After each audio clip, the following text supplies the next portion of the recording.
Salam Bapak Ibu Saudara, marilah kita nikmati berkat hidup dalam kekudusan Allah. Marilah kita berdoa sebelum membaca dan merenungkan firman Tuhan. Ya Tuhan, sungguh kami bersyukur Engkau masih memberi kami kesempatan untuk mendengarkan firman-Mu. Ajarlah kami untuk hidup menikmati kekudusan-Mu.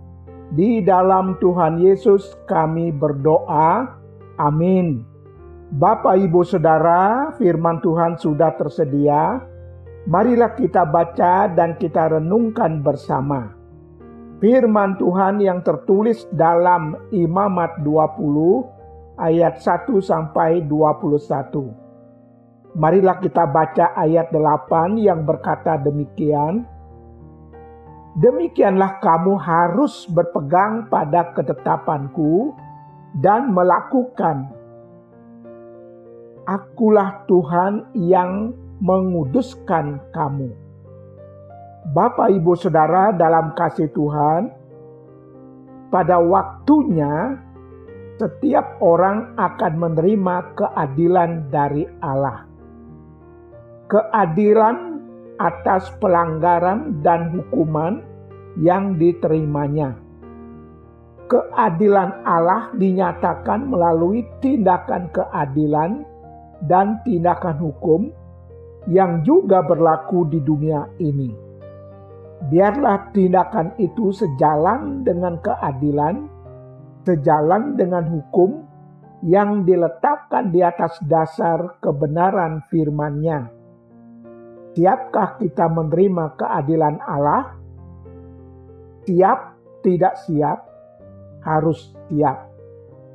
Bapak Ibu Saudara dalam kasih Allah, dalam perikop bacaan firman Tuhan saat ini, kita menemukan daftar pelanggaran dan hukuman atas umat Israel karena mereka tidak menaati ketetapan-ketetapan dari Allah. Ada beberapa macam pelanggaran yang umat Israel lakukan. Antara lain, penyembahan berhala, mempersembahkan anak kepada dewa Moloch, yaitu dewa orang Amon, ayat 2 sampai ayat 5. Umat Israel percaya kepada arwah dan roh-roh peramal, ayat 6, ayat 7. Mereka juga mengutuki ayah atau ibu mereka, ayat 9. Mereka melakukan berbagai macam percabulan, ayat 10 sampai ayat 21. Perbuatan umat Israel itu diperhadapkan dengan kekudusan Allah. Sungguh sangat menjijikkan di mata Allah. Dalam keadilan Allah, hukuman berlaku bagi umatnya yang tidak berpegang pada ketetapan Allah.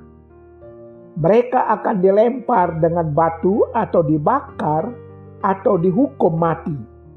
Ayat 2, ayat 9, 11, dan 14. Itulah hukuman Allah yang sepantasnya mereka terima. Tetapi syukur kepada Allah yang memanggil umatnya supaya mereka hidup dalam kekudusan, agar mereka luput dari hukuman Allah. Karena Allah sangat mengasihi mereka. Ayat 7.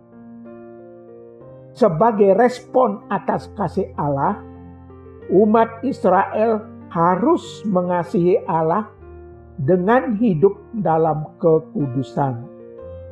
Menjauhkan diri dari segala perkara yang berlawanan dengan kehendak Allah.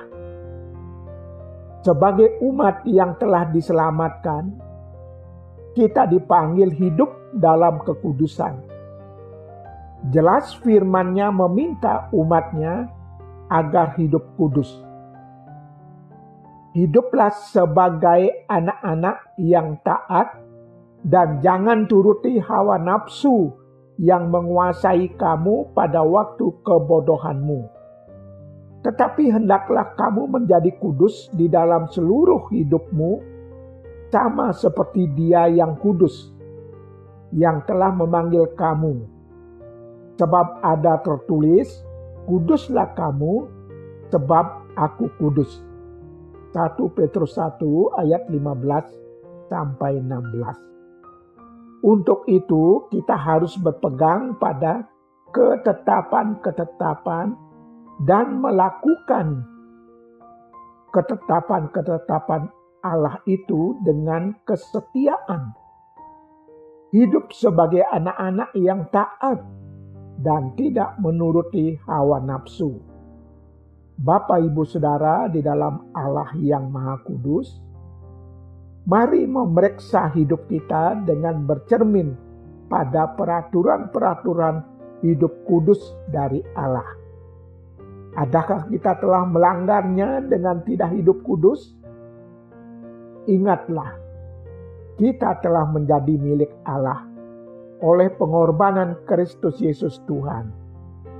Karena itu Allah cemburu kalau kita tetap berkanjang dalam dosa. Karena itu jangan heran Allah akan menghukum orang-orang yang tidak hidup berdasarkan ketetapan-ketetapannya. Mari kita hidup dalam kebenaran berdasarkan firman-Nya, agar di tengah dunia yang penuh dengan kejahatan ini, kita terus dimampukan oleh Allah untuk hidup dalam kekudusan-Nya.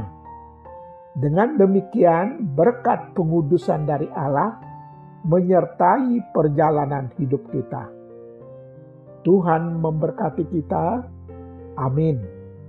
Marilah kita berdoa. Ya Allah, Allah kami yang kudus di dalam Yesus Kristus Tuhan, kami bersyukur atas pengampunan dosa di atas pengorbanan Tuhan Yesus di atas kayu salib. Beri kami kekuatan untuk mematuhi kehendak-Mu, agar kami berjalan di atas kekudusan-Mu. Di dalam Tuhan Yesus kami berdoa. Amin.